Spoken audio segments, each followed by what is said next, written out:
बहुत ही बेहतरीन प्रस्तुति छात्राओं की।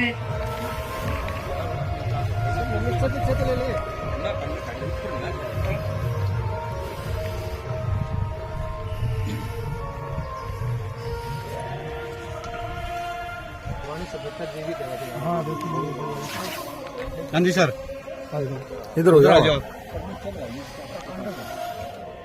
अब लगा दो। हाँ जी,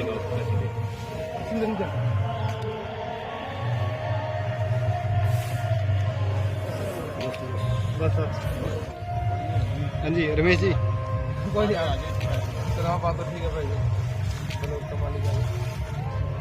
सम्मानित करें क्योंकि इनकी विकसित भारत में ड्यूटी लगी है। उन्होंने बहुत सारा समय हमें इस कार्यक्रम में दिया। इस कार्यक्रम की शोभा बढ़ाई।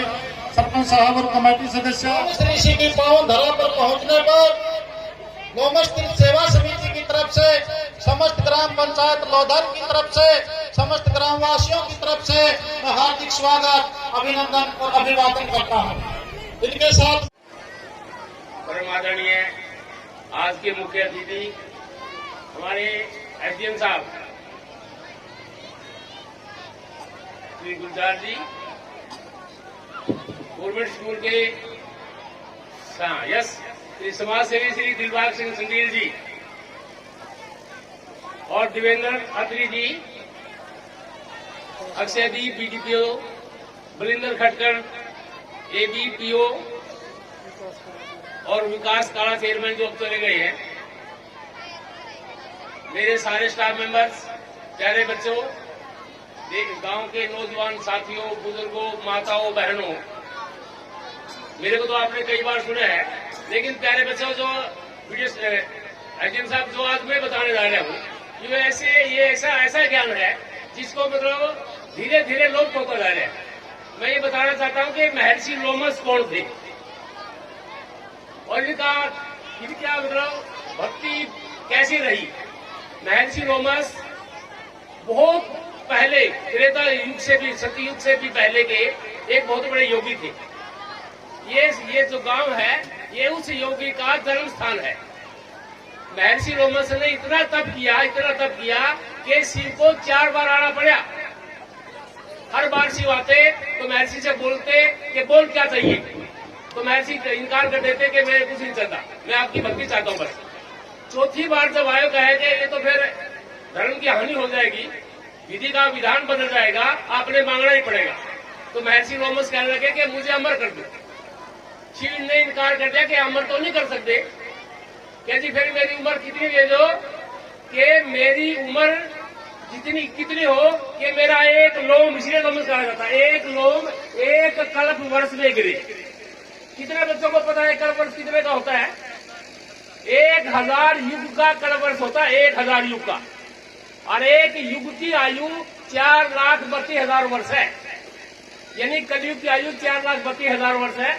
2 युग अगर हो तो द्वापर बन जाता है, उसकी कितनी होगी उसकी उम्र?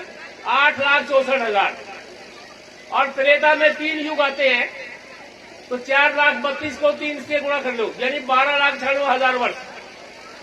और सतयुग का मतलब 4 से गुणा करो, 4 युग होते हैं सतयुग में, 17,28,000 वर्ष बनते हैं।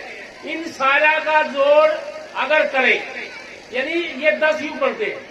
1000 कल्प वर्ष में उसका एक लोम गिरेगा, तो लोमस की उम्र लगाओ, शरीर में कितने लोम होते हैं।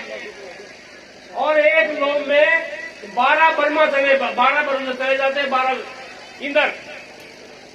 तो इतनी आयु होने के बाद मतलब उसके बाद महर्षि लोमस ने उसकी शिव की भक्ति के कारण सर यहाँ पर सोमवती अमावस का मेला भी लगता है, क्योंकि शिव जितनी बार आए थे उसी अमावस को यहाँ पर मेला लगता है, सोमवती अमावस का। दूर दूर के गांव के लोग आते हैं, यहाँ पर मेले में भाग लेते हैं और पूजा अर्चना करते हैं। और जितने इतना है सर, यहाँ पर जो जमीन देखिए इस योगी की मान्यता कितनी है कि 1000 बीघे में बन था कभी यहाँ पर, उस जमीन का एक भी टुकड़ा नहीं कोई ले सकता। अब इतने युगों से वो चल रहा है, यानी हर युग में हर धर्म मतलब कोई उसकी जमीन को नहीं रोकता, सब उसकी पूजा करते हैं। सर गांव के अंदर बोलते हैं पहले तो जब अगर आदमी लेटने चला जाता था, हाथी होते थे तालाब में। इस तालाब के पानी को इतना सुरक्षित रखा जाता था, यानी कहते कि शायद में भी डालसों में डाला जाता था, दूध में भी डाला जाता था।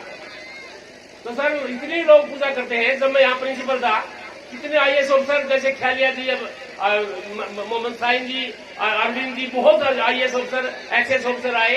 वो सिर्फ कहते हैं कि हम सिर्फ इसलिए आते हैं कि हमने ये नाम सुना है कि महर्षि लोमस की बहुत पूजा होती है।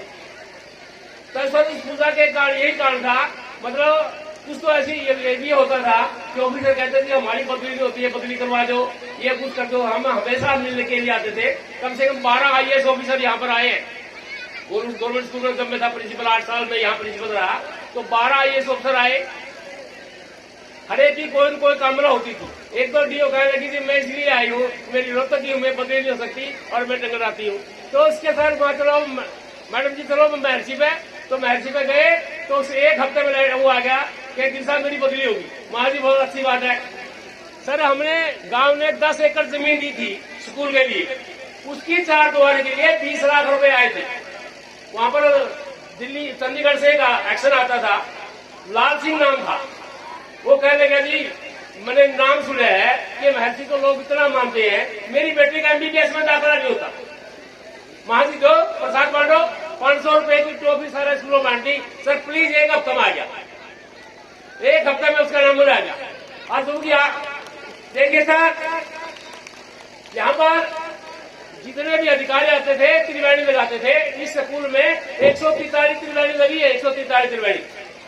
आपके अंदर भी कोई मन की इच्छा हो ना, जो सोचते के पूरी नहीं होती। सर मैं आज महर्षि के सामने ये रिक्वेस्ट करता महर्षि से, कोई भी मन की इच्छा हो एक हफ्ता फोन कर दियो आई कि नहीं आई। तो सर इन बच्चों को भी देखिए, सर इन बच्चों को भी ये बातें बताना इसलिए जरूर था कि महर्षि कौन था। सर ये जमीन इतनी पावन है, यहाँ से कसूर गांव है, यहाँ पर काग भुसुंडी जो महर्षि लोमस का मौसी का लड़का था, वो काग भुसुंडी ऋषि। उसके बाद ये देखो महर्षि लोमस का गांव। और मटोर कितनी दूर है, यहाँ से थोड़ी दूर पड़ता है मारकंडे ऋषि, और उसे थोड़ी सी दूर पर किलाया था कपिल मुनि सतयुग से है। उसके पास ही सांगड़ गांव है सरंगी ऋषि, तो सारा गांव है समद ऋषि। यानी संतों की जमीन है, ये संतों की धरती है। अगर हम पूरी श्रद्धा से करें, अगर पूरी श्रद्धा अपनाए तो हम भी तरक्की कर सकते हैं। तो बच्चों ध्यान रहे, आप देखो इस पावन धरती पे पहले तो गांव के लोग जूल खोदते थे, कोई चीज कबूलते थे कि महर्षि हम तालाब की खुदाई में जूल खोदेंगे, हमारी इच्छा पूरी करो। जो बच्चा कुछ चाहता है जिस एक त्रिवेणी लगाए, आपकी हर मनोकामना पूरी होगी। तो चाहते हैं मैं जीवन में कुछ पढ़ना चाहता हूँ। कितने बच्चे हैं जो अपने परिवार के किसी एक के नाम से एक त्रिवेणी की कबूल करते हैं, और हम कमेटी हाथ खड़े करो, त्रिवेणी लगवाएंगे दो, वेरी गुड। मैं यहाँ की कमेटी को बोलता हूँ, सरपंच साहब से भी मीटिंग करके बात करूंगा कि हमें पूरे इलाके में पूरी त्रिवेणी लगाएंगे। कम से कम गांव में पहले एक तालाब खोदते थे, एक जूल खोदते थे, आपकी बार त्रिवेणी नहीं लगा सकते। हर घर एक त्रिवेणी लगाए तो कम से कम 100, 200, 500 त्रिवेणी आकर लगाए। मैं कमेटी वाले से भी मेरा अनुरोध करूंगा, सरपंच साहब भी मेरा अनुरोध है, क्योंकि जब ये 1000 बीघों का जब जंगल था नहीं, इसकी कितने काट दी गई थी, तो गांव में इतनी तरक्की नहीं हुई। तो जब भी कभी कोई बात करते हैं कि दोबारा से उस जंगल को खड़ा कर दिया जाए, उसे उन वृक्षों को लगा दिया जाए। और एडी साहब से भी मेरा अनुरोध रहेगा कि किसी दिन एक दिन प्लीज लगाए एक त्रिवेणी स्कूल में या संस्था में लगवा के जाएंगे। आपकी प्रेरणा से बाकी लोग भी लगाएंगे और फिर आपको भी हर चीज की हर सारी मनोकामना पूरी करेंगे। तो आपका गांव में पधारने पर, सभी साथियों का गांव में पधारने पर पूरे गांव की तरफ से, लोमस कमेटी की तरफ से हम तहे दिल से धन्यवाद करते हैं, स्वागत करते हैं। परमात्मा आपकी हर मनोकामना पूरी करे। धन्यवाद।